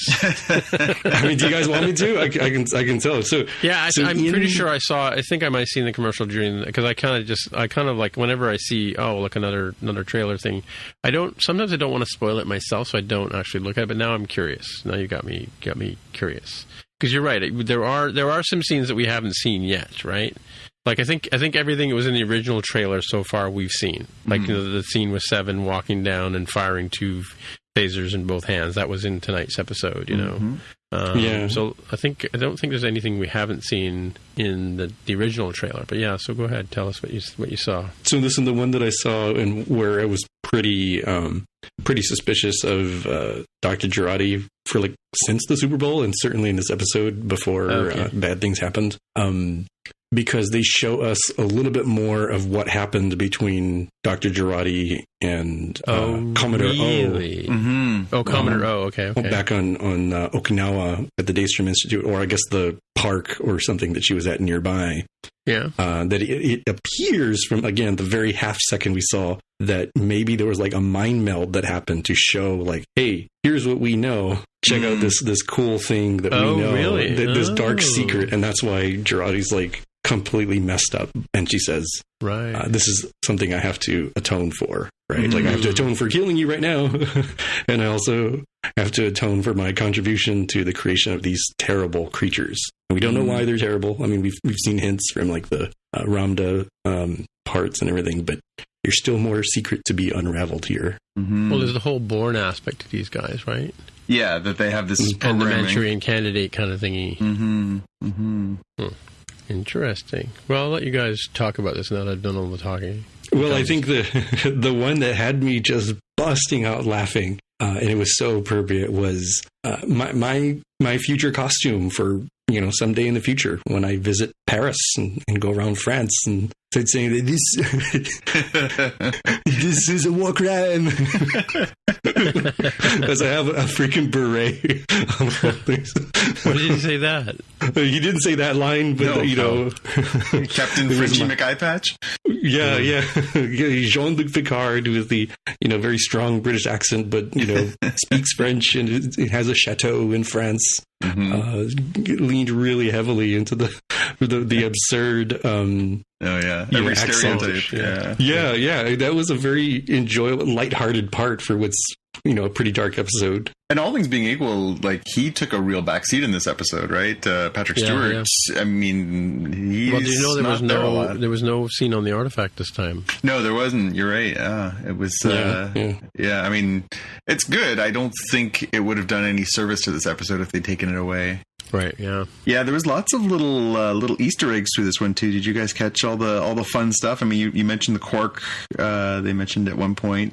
When they sit down at the beginning of the episode, when Maddox is meeting with Bjayzl, and she says, help yourself to some Tronya, right? Tronya is, of course, from the 10th episode of Star Trek. Do you remember the one with little what's his name? Ron Howard's little brother. Oh, really? Oh, yeah. Did you remember? Clint Howard. Clint Howard. He says, "We must drink. This is Tronya. I hope you relish it as much as I." I see. that's a neat callback. That was a neat Quark callback. A couple times. Yeah. Quark a couple times. Quark a couple times. Yeah, and the Free Cloud stuff was kind of interesting too. I have my notes in here. So They say at one point, Free Cloud, maximum security, financial, and information services, minimal restrictions on personal liberty. I thought that was an interesting way of phrasing that. So it's basically Vegas. Yeah. And then later on, they say, I have written down, they forgot to install their pop-up blocker when they arrive, right? The pop-ups. Crazy. There was a nice little moment. So when early in the episode, when Raffi arrives, as you mentioned, she had a different mission, right? So she's looking at this transparent screen where you see that she's looking for somebody, and if you pause the screen, you can see it says Gabriel Wong. Right. Yeah. But there's actually other details you can pick up on that screen if you happen to be, I don't know, say like an obsessive compulsive, and you notice that it says that he was born on Mars. Oh, really? So I have a feeling we might get the data download in there somewhere down the line that one of the reasons why Gabriel might be mad is that maybe his dad was from Mars and may have been there during that attack. Yeah, maybe he was one of the school kids with the two girls, right? Yeah, or something like that. Now, again, he doesn't make it clear the timeline of what happens with his father. He mentions his dad. You should have been there for me and dad. So I don't know how that relates, but it sounds like at some point, like if he was born on Mars, obviously there's a connection there, and I think that's gonna come back around on why she was so obsessed with this, and like maybe these people that we saw in that episode get killed by the synth were friends or something. Like it to me, it just seems like a nice little taste of something that might come back and pay off in the end. Well, he's a survivor, so obviously that's going to be an issue, because I think that people who were on Mars and survived, because don't you remember, like in that sort of short track, the two girls all of a sudden become fast friends because of what happens, which again, surprising. Yeah, but I could definitely see where so folks do end up like with like survivor's guilt, but they can also have other kinds of guilt that they feel and anger. And I could see where in the future here we might learn that Raffi maybe gave up being on Mars, to be with her son and and his father, specifically to go, with Picard to do this grand save the Romulans thing. And he might feel very angry about that. Right? Like I could see that coming up in the future. And that's not unreasonable, right? Like that's a very emotional thing that if you could perceive that like, your protective parent figure wasn't there for you in the time of agony for you. The question though, why would the son go to Free Cloud? I don't think they really make it clear. He doesn't look like, obviously he's Starfleet. And Free Cloud seems to like sort of, like you said, like it's full of hucksters and ne'er-do-wells. The sign on the building when she said at first, she says he's in a medical facility, right? She says, I've tracked him down. He's in a medical facility in the medical district. But then when he gets there, when she gets there to meet him, he's inside the Free Cloud Family Planning Center, which maybe it's because that's the nearest doctor they could get to from wherever it is they are, right? And again, we mentioned that the little very tantalizing little detail that he throws out about the conspiracy that she harbors, and he accuses her of being obsessed and, tell me about this, Mom, tell me about this, and then throws out that line about the Conclave of 8. Obviously, we know from her backstory that we've gotten so far for the first few episodes that she was obsessed with all this stuff and continues to be obsessed with all this stuff. She does say in a previous episode that she is absolutely convinced that there was a conspiracy, and is absolutely convinced that the Federation was involved in the conspiracy. Right. Yeah. So it'll be interesting to see what this new sort of mysterious conclave may have to do with all this. But yeah, it's too on the nose and too clearly convoluted of a term to be a throwaway, right? Right, yeah. The way that 7 of 9 dispatches B'Hazel was particularly graphic too. I don't recall phasers working like that. It looked very disruptory. Yeah, disruptory, yeah. Like she turns into a mist, like it wasn't like, oh, I fall down and she was vaporized. That was pretty graphic for Star Trek standards, I think. Yeah, it's sort of the modern equivalent of what come to mind are I think Rathacon in Star Trek 6, when a couple people get vaporized, and then also from TNG when those aliens had infiltrated the little bug parasite aliens that invaded the Federation, and Picard and Riker not vaporized but like kablooey a dude, a Commodore or Admiral or something. Yeah. We seek peaceful coexistence. But in the original series, didn't people disappear when they got phasered, right? They did. But I think that was a way of like not showing blood and guts on the show, right? Yeah. And even by the time they got to this sort of TNG era, a lot of it was like, if you're hit with a stun setting, you just sort of slumped. If you're hitting with a not in stun setting, then you tended to sort of slump in a different way.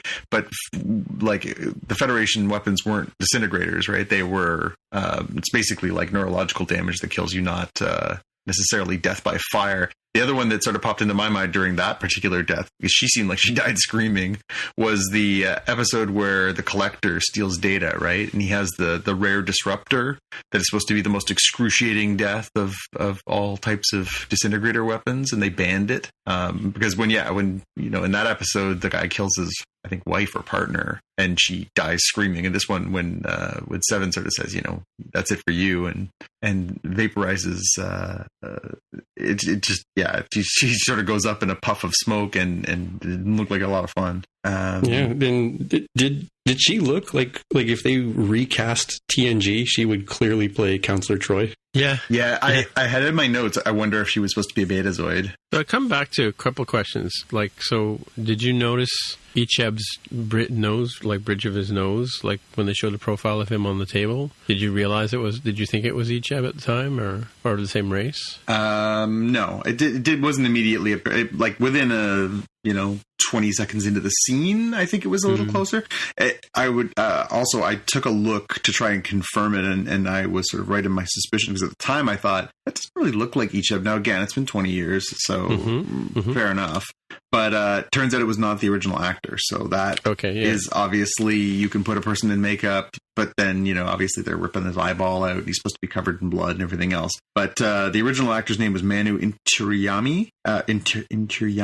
And this part was played by an actor named Casey King. So that, I think, was a bit of a... I mean, obviously, it would kind of suck for the original actor to be like, hey, come on back. We're going to kill you in a scene that takes, 30 seconds. Well, I was going to say, so the next question is, what about the guy who played Maddox? Is that the same person? No, I looked it up on IMDb to see if it was the same guy, and it's not. Yeah. Right. Yeah, because he doesn't seem to last throughout the whole episode either. No. Right. No. Right. Which is kind of weird, don't you think? That's not the same actor? I mean, it's funny, 3 weeks ago, I was thinking as we were recording, I didn't say it at the time, but the second season of or was it the second season of Discovery, or the one we just finished watching was Search for Spock, right?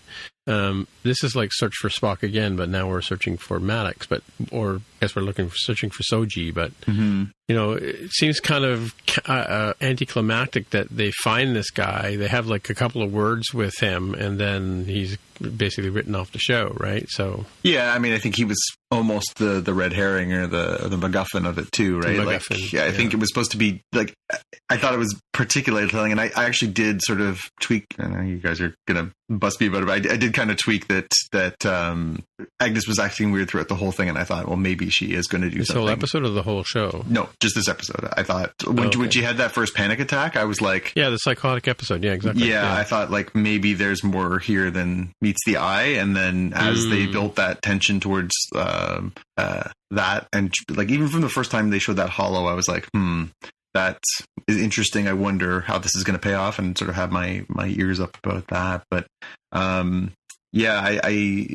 I got particularly suspicious in the scene where Picard is talking to Maddox towards the end, and Maddox is in bad shape. They say he's got massive abdominal hemorrhaging, and he's in bad shape from being tortured by the mobsters. And in one sentence, he confirms both that Soji exists and where she is. I was like, well, you're done.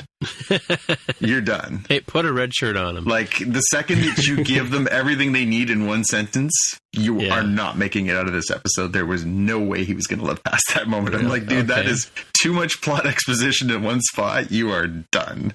So as soon as he was like, Picard this, and then as soon as Agnes says to him, you should go and leave him alone, I'm like, yeah, okay, he's getting a pillow over the face. There's just no way this is gonna, say goodnight, Gracie. Pillow. This one's over. Holographic pillow over the face. Yeah, and then speaking of unpleasant deaths, it did not look like Mr. Maddox or Dr. Maddox particularly enjoyed his demise either. Yeah.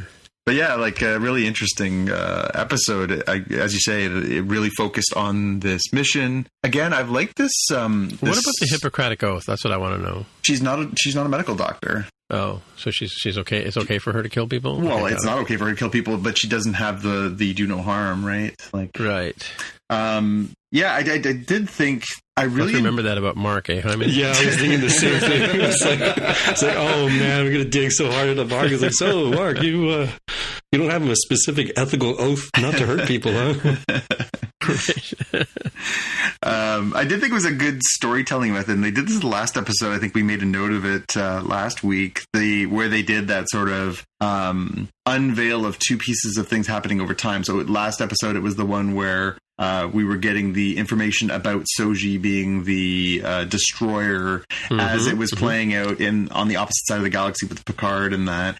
This one, where they were going back and forth between outlining the mission and the mission taking place. Again, give credit where credit's due. Frakes is a good director. Like it's a really well made episode. Like it really has some pace, and the story flowed really well. Like it was good television. Yeah.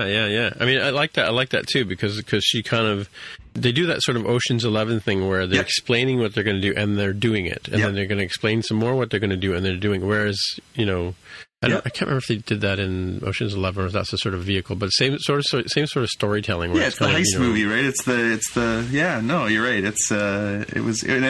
But done well. Like that can be very hackneyed. It can be very very poorly executed, and this wasn't. It was it made for a very entertaining episode, and it did have some peaks and valleys. Again, the scene between Raffi and her son, the scene between Maddox and Girardi. There's some depth to this episode too, but then to sort of balance that out against Elnor and his complete lack of understanding and Picard's over the top accent, and the Rios is again he's starting to become a very endearing and charming character. The little lines that come out of him too. Again, I think this is one of the episodes that stands out to me by far for now. All right. I enjoy where Seven's character has gone, because to me, it makes a lot of sense given her sort of character growth and arc in Voyager. And when you think back to all of those episodes where she was butting heads with like B'Elanna or Captain Janeway, this is pretty much in line with her character of like being very pragmatic, saying it makes sense to kill this person, we should just kill this person. Yep. Sort of stuff. Yep. And yet also having that sort of mothering aspect like she had with Naomi Wildman and Icheb, and it pour one out for the Borg baby that they put into a desk drawer and never talked about again. And the sense of justice Borg baby? The Borg baby when they got all the Borg children, like I think a couple of the younger ones, girls, I think, or a girl and a boy, very quickly they reunite them with their parents, and Icheb sort of stays along longer. But there was a little Borg baby that they never, like, they just forgot about. Like, if this is a sitcom, this is Family Matters, he would have been taken up upstairs and then never come back downstairs. That's right. Right. So for her being part of the Fenris Rangers made a lot of sense to me. They're like, I don't think she could live normal sort of Federation life. I think she would see what's happening. Sort of like Strider in the Lord of the Rings. Yeah. Seen too many hard times. I do wonder though. So, Jaime, I know you were more invested, I think, in Voyager than Tim was, but they had that sort of weird, incongruous plot in the last season of Voyager where Seven and Chakotay became an item, right? Mm-hmm. Didn't fit, in my estimation. You may disagree. For me, it seemed very contrived and weird and didn't really fit with the arc of either of those characters that would sort of play out. I think they were just trying to sort of tie up weird ends or something, or they were just running out of ideas by the end of season 7. But they leave Voyager. The only character we've seen from Voyager, as Tim mentioned earlier, post the end of that series, is Janeway arrives as Admiral Janeway in one little snippet in one of the TNG movies.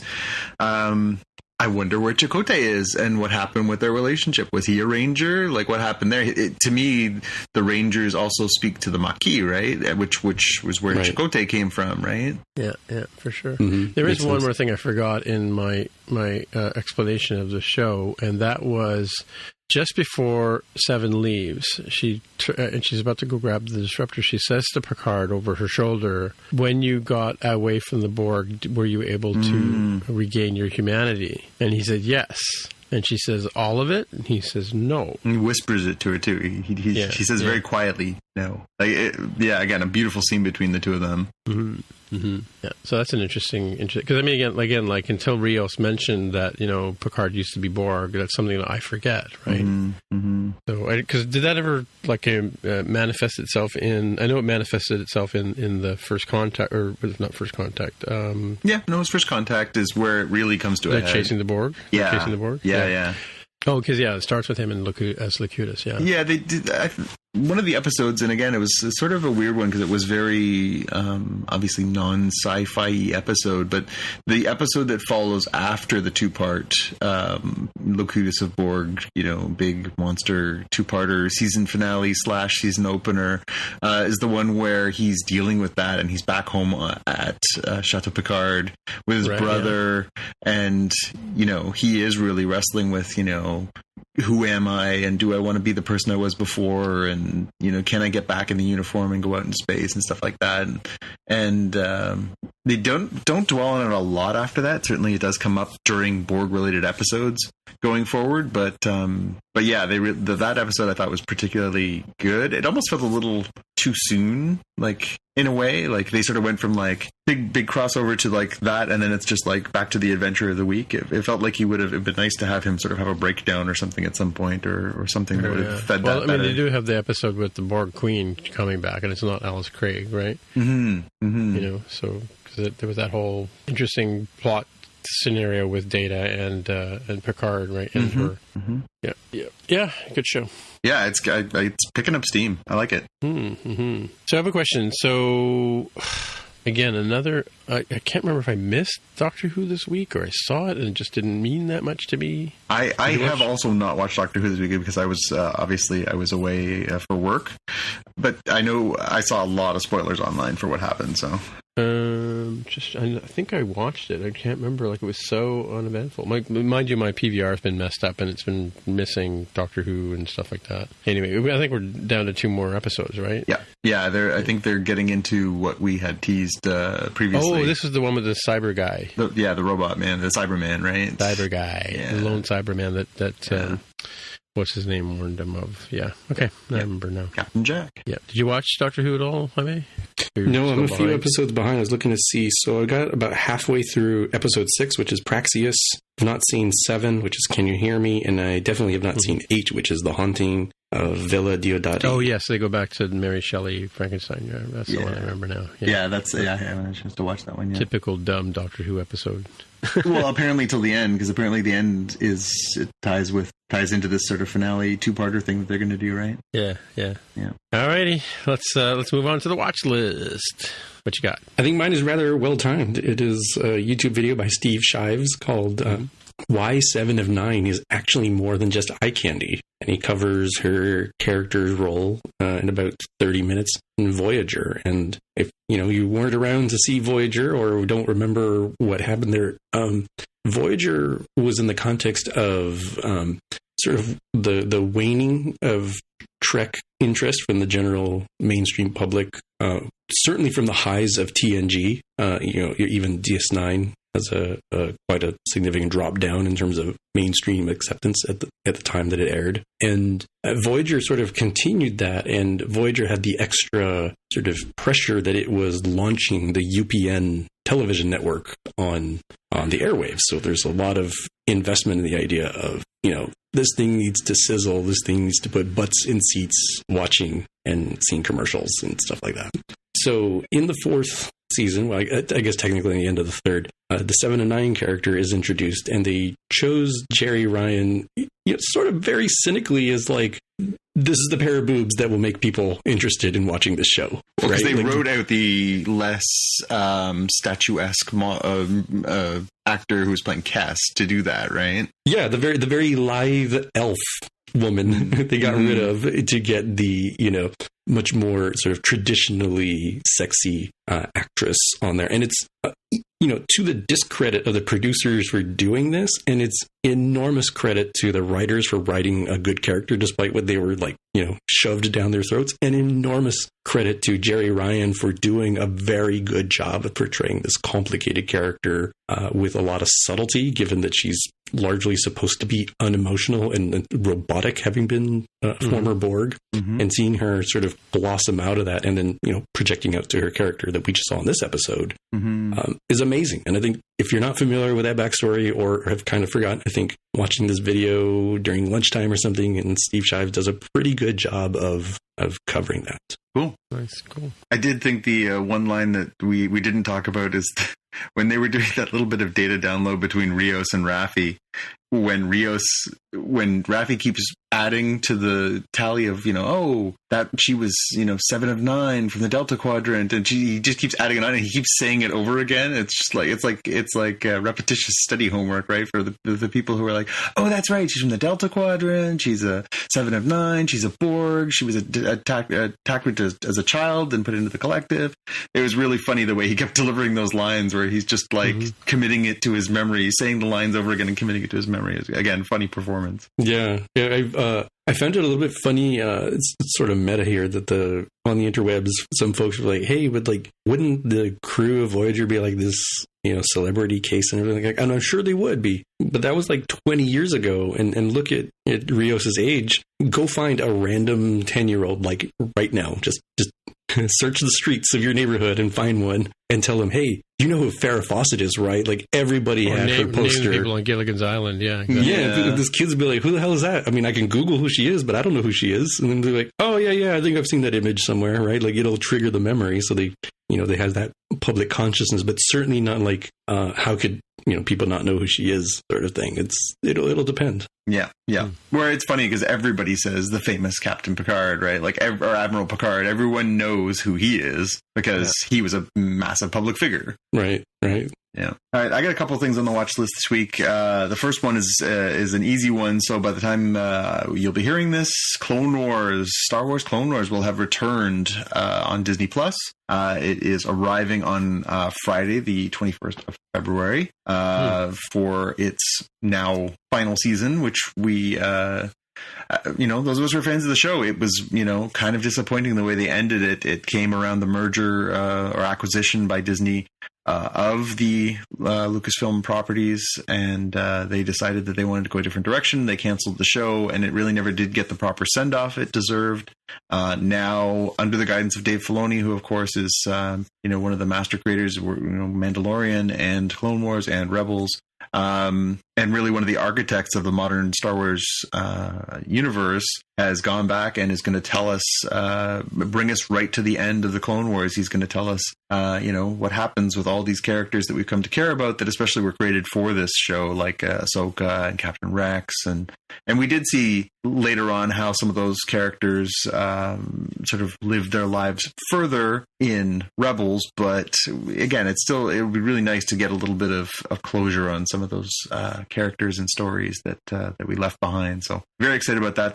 They are doing this in the very same way that they did it with Mandalorian. It's week to week. They're not doing a download dump a la Netflix, so it will be doled out one at a time. So you do have some time if you want to take the time to catch up or watch some key episodes. There's a lot of good articles online that I've seen this last week saying, here's 10 key episodes to watch to sort of get yourself ready for watching season 7. Like most TV shows, you don't have to watch every single episode to get the overarching things that'll get you to where you need to go. So it's great to see the show back, and I'm excited to get back into that world. Can you give a link for that one that's the top 10 to watch? Yeah, I'll find one. We'll put it in our show notes, folks. It'll save me having to go sit through all the episodes I haven't watched yet. It's not for you, folks. It's for Tim. The other thing that I wanted to flag was we got a new trailer today for Westworld Season 3. We'd already had a couple of looks at this so far. They were a little more abstract, a little less sort of about the characters, and a little more just sort of, giving you a sense of the world that they're in, a look at the faces and stuff like that. This is the first one where we sort of get a sense of what's happening, where we're at. For those who have watched the show, obviously it does have the sort of progression of these both human and robotic characters. And it's interesting in a parallel as we're now watching this thing about artificial people in Star Trek. Obviously, the artificial people in Westworld and their evolution is a very interesting storyline as well. In this one, we really get a sense of what's life outside of Westworld and what's the world like, and how would those artificial people exist in that world. It looks very Blade Runner-y. It has a real sort of future imperfect kind of vibe to it. It's a little Matrixy. It's a little Blade Runner-y, but it certainly is also within the aesthetic that's been created a little bit around Westworld for the first 2 seasons. It looks slick, and so we know now that it's going to be debuting on March 15th, which is not too far off. And they do hint, they do deliver the line in the show. They mentioned the end and the final, the end. It's a couple times. I hadn't heard that this was going to be a final season, and I don't know that that's been confirmed. I don't know if you guys have heard anything about that either, but yeah, I wonder if they're just sort of setting this up for a climactic battle. It has a sort of tone of climax to it. Mm-hmm. I don't know anything specific, but it would make sense to me, like you said, given the tone. And I'm definitely a fan of, ending things before they wear out their welcome, sort of thing, and have a nice tight story arc from beginning to end. Mm-hmm. So it'd be a bummer on the one hand because I do enjoy the show, but on the other hand, I'd rather see it go out in its prime, so to speak. Yeah. And for you, Jaime, my friend from the Pacific Northwest, one of the people that seems to be in the trailer, and I've looked it up because it was one of those, I think you blink and you miss it. Marshawn Lynch is in that trailer. Oh, really? I didn't have a chance to see the trailer. I didn't really, Marshawn? Yeah. Wow. Go back and have a look. I was like, what? And then I looked it up, and sure enough, there's a Seahawks message board where people are like, hey, did everybody else see? And sure enough, Marshawn Lynch seems to have a role in the next season of Westworld. So for those of us transporting it home, Marshawn Lynch is a all-star caliber football player who played for the Seattle Seahawks for a long time. And actually, he was back this year, was he not? He played in the playoffs. That's right. So much beloved Seahawks player. Didn't start with the Hawks. I guess he might have ended with the Hawks, depending on if he stays retired or not this coming up season. Mm-hmm. But definitely a big part of their win in the Super Bowl. And much beloved because of just how sort of eccentric he is. Mm-hmm. His physical abilities as a player, and his the way he sort of deals with the media and his need for privacy is very interesting. So people love that about him. Yeah, legendary. Cool. All right. Well, I guess that's it for another week. Jaime, if people want to get in touch with you, where would they look? I'm on Twitter as @DevWithAHair. And Jonathan, people want to get in touch with you? I'm on Twitter and Instagram as @JPKNews. All righty. My name is Tim Mitra, TIMMITRA. On the Twitter machine is where you'll find me. Till next time, we'll see you in the future. Bye. Bye. Bye. 3 to beam up. There's never a pattern enhancer when you need one. Nope. You've been listening to the SpockCast podcast. This is CNN. What's that? Oh, I just thought the James Earl Jones thing was kind of cool. Oh, wrong show. Right. If you want to find out more about the podcast or see the episode show notes, visit the SpockCast website at SpockCast.com. You can get in touch with us on the website or follow us on Twitter at SpockCast. If you have feedback or questions, send us a tweet with the hashtag AskSpockCast. If you like the show, please consider recommending us to a friend, writing a review on iTunes, or pledging any amount at patreon.com/SpockCast. You can find details on how to help us on our website, SpockCast.com/sponsor us. Thanks for listening, and we'll see you in the future.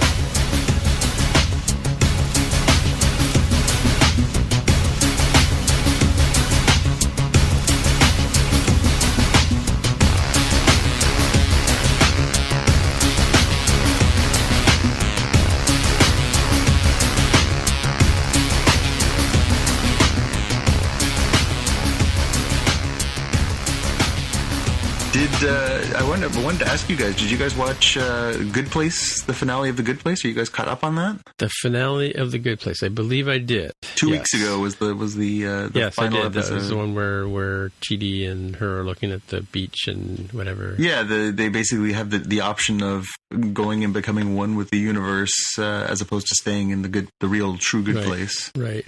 Sorry, Jaime, I'm spoiling it. I hope I'm not spoiling it for you. No worries. I've only seen like an episode or two of that, but it's one I think that's on the list to go binge now that it is possible to do. Yeah, I mean, it's a pretty tight. I mean, it's a typical television sitcom timing wise. It's 21 or 22 minutes per episode. So, I mean, if you have the wherewithal, you can get through it in like 5 days. Like, it's not a lot. But it's really worthwhile. It's rarely do you find a show where there is such a clear sense of how much everybody involved loves it. Like, it's just dripping with passion and enjoyment for everybody doing their parts. And no show has a perfect ending. You know, there is almost no example of a perfect finale to a show. This one included. It's not perfect, but it's certainly, I think, a fitting send-off. And it fits right in with exactly what Jaime was just saying about Westworld, right? Sometimes it's really nice if they can go out on their own terms, not overstay their welcome, and just call it quits. And I think in the decision to make only 4 seasons and whatever works out to, I think, 53 episodes, I think they kind of did it. But yeah, I think you're right, Jaime. I think right now the first 3 seasons are on Netflix, and I think once that 4th season goes, I think there's a large number of people who are going to fall down that rabbit hole because it's just all right there in front of you. But it was fun. I mean, for 4 years, I was a day oneer on the television. They had me at Kristen Bell and Ted Danson and Mike Schur, of course. Mike Schur is the creator of the show. He was the co-creator of Brooklyn Nine-Nine. He was the creator of Parks and Rec. I mean, he's a huge track record of making really entertaining and interesting television shows. So I was in from the beginning, but it is going to be a great show for people to watch for a long time. I think it's pretty poignant and beyond poignant. It's damn funny. I think that show and Better Call Saul are examples of shows that if I want to watch everything right now, I have to split across 2 different kinds of services. So, like you mentioned, The Good Place has 3 seasons on Netflix. The 4th should be available to me on demand from YouTube TV for the season just finished. And then Better Call Saul has just added up through season 4, and season 5 is ongoing right now, I think. Yeah, so, I think it started last week or this week, maybe. I mean, talk about great television. I have not watched this week's episode yet. I love that show. Man, is that ever good television? I didn't know how they were going to be able to compete with Breaking Bad, because Breaking Bad is amazing television. But Better Call Saul it's on par. Like, it's strange to say it because Breaking Bad is on such a high pedestal, but boy, it's a good show. It's a really good show. Like it's just this perfect little balance of seedy and gross, but captivating. The performances, the actors, the atmosphere. It is just so rich. You could just drown in it. It's just such an amazing work of television. Other stuff I'm watching. I am almost done with C and almost done with Servants on Apple TV Plus. How are you liking them? Liking C, loving Servant. Just especially Ron Weasley. I can't remember. Rupert Grint, I think is his real name. Ron Weasley, yeah. Ron Weasley. Ron Weasley is my favorite character from Servants. Really? How far into it are you? I think I have like an episode or 2 left into Servant. Right. Did you already watch that, Tim? Yes, I watched it already, yeah. How'd you like it? It was good. Not very... Well, I mean, it was a bit M. Night Shyamalan-ish, but, but it was good.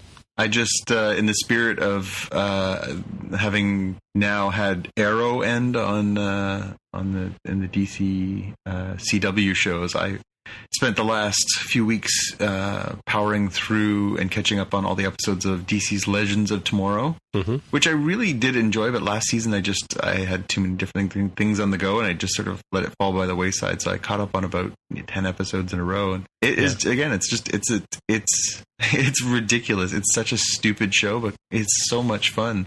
It is just this nonsensical romp through time and space. It's like Doctor Who, but with like buffoons doing it. It's not high art, but it's funny, and it's certainly entertaining each week. The nonsense they get up to in that, again, if you're a fan of the DC universe, it's fun. And all that was available on Crave and then on Rogers On Demand in Canada. So, like what you were saying, Jaime, I had to go to 2 different sources to catch up on all these different bits and pieces. But it was nice to be able to catch up for not having to pay for it beyond my usual bills. Yeah, and so I watch Supergirl and Batwoman, and post the Crisis on Infinite Earths crossover, those 2 shows have done a pretty good job of dealing with the ramifications and the fallout from that. I'm aware of Arrow Have Legends of Tomorrow and Flash dealt with the implications? Yep, Arrow only had, I think, a couple episodes after, because obviously, spoilers, they wrap up that series for a particular reason based on the events of Crisis. Flash and Legends definitely both have a lot of fallout out of that, particularly some of the, I don't think it's a spoiler at this point. The idea is that it goes from being all these different worlds where these different heroes live on variations of Earth to now there is one Earth. They call it Earth Prime, right? So all of the heroes, including Black Lightning, who was excluded from that as well, has now joined the same universe. And Flash had a couple of really good, looks at how different characters were impacted and the decisions that they made, and the fact that because Flash was very much tied into the idea of the multiverse, they did a lot of character crossover.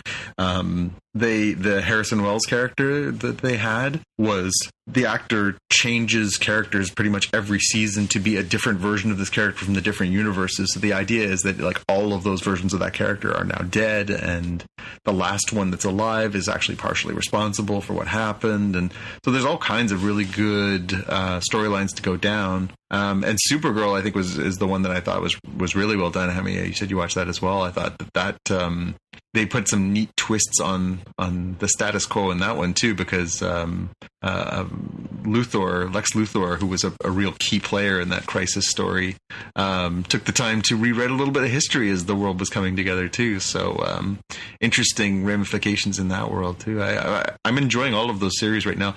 And Batwoman again, like a really interesting twist with her arch nemesis and how that all played out coming out of the Crisis too. So it's nice, a little sort of mid-season shakeup where you know the players, the characters, but the status quo has sort of been disrupted is interesting. And of course, this is all building towards the end of the season for all these things, and then we're going to get a Superman and Lois show in the fall too. So one of the other things that happened on Flash this week is we got another look at Diggle, who was one of the main characters on Arrow, turned up on Flash, and is apparently going to be a recurring character on the Superman show. And there's a very clear indication that he is going to evolve into a very well-known DC superhero character on that show.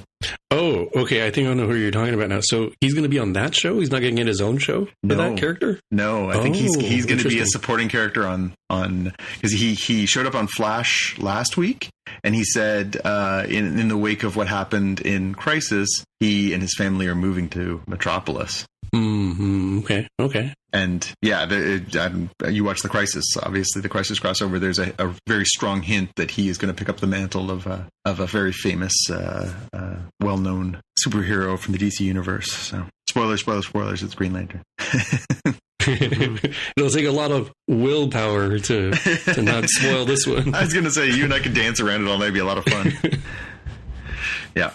No, I think it'll be interesting to see how they sort of keep these things rolling too, because obviously Arrow was sort of the strong spine of that all this stuff had been built off of. So it'll be interesting to see how this universe that they've built exists without it. Have you watched Black Lightning? I saw about half of the first season, and then it just wasn't gripping me given other stuff I was watching. But I might have to give it a chance and go back and catch up.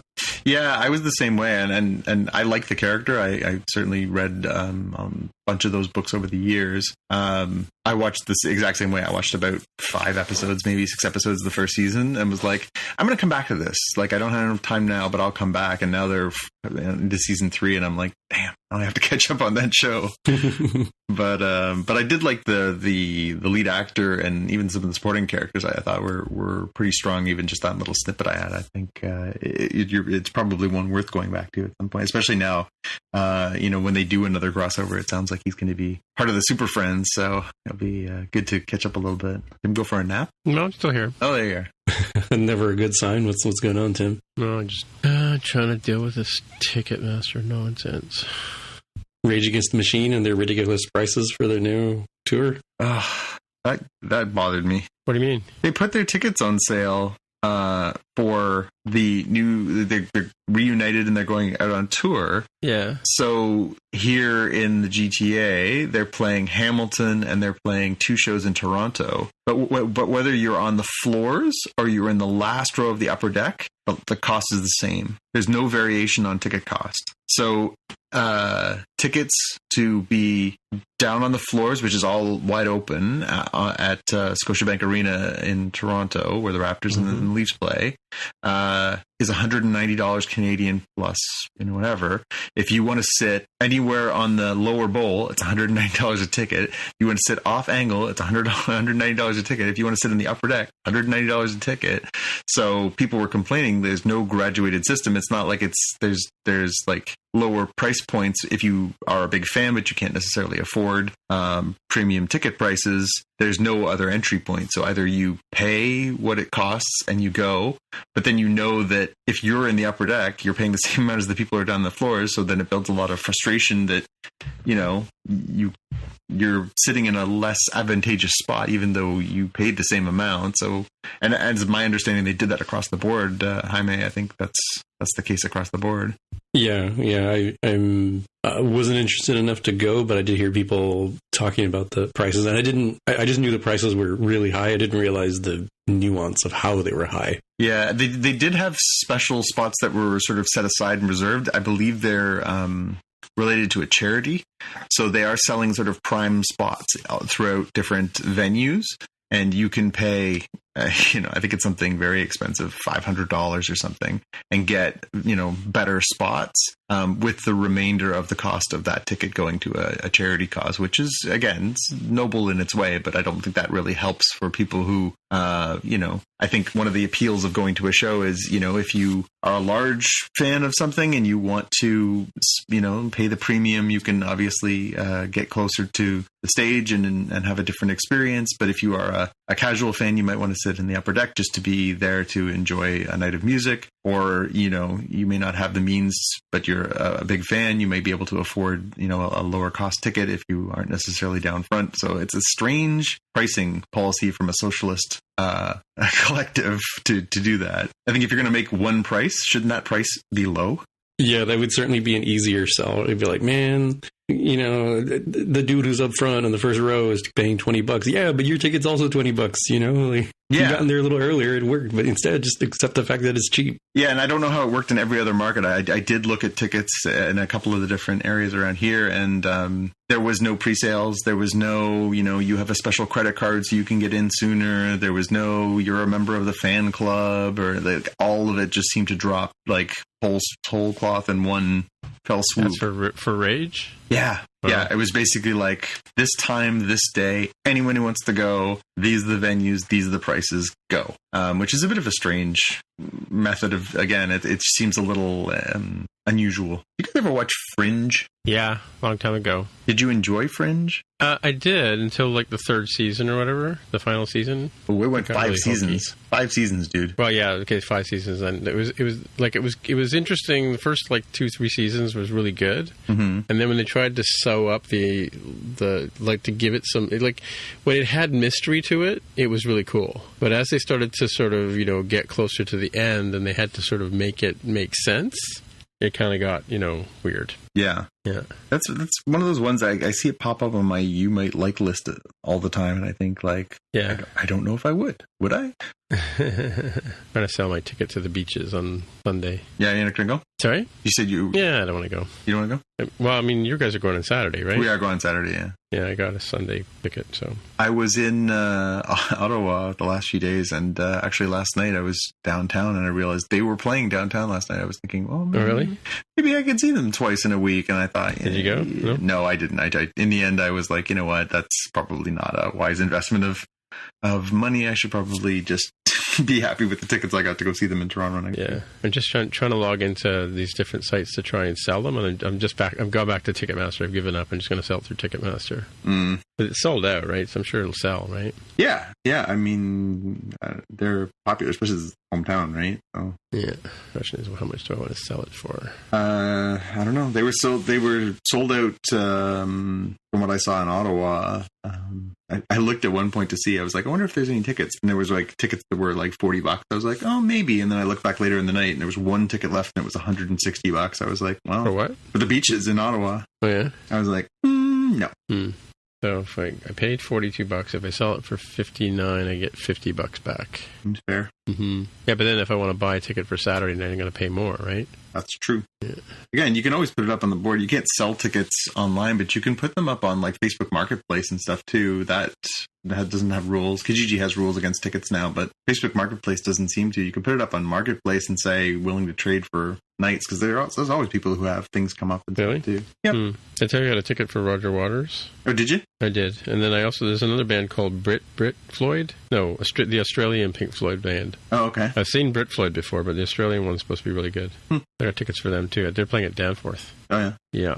Feels like concerts have just been fast and furious this last week. And it's funny. There's a bunch of nostalgia bands. I saw that it's a double bill coming to Amphitheater that, who was it? It was Korn. Yeah, I saw that one the other day. And I can't remember who it was that's coming with them. It was another like sort of very 90s, that type of band. And then Primus is coming at some point too. I was like, if you wait long enough, if people are alive, it feels like they're going to reunite. Like the money for touring is just so much more than the money. Korn was broken up or what?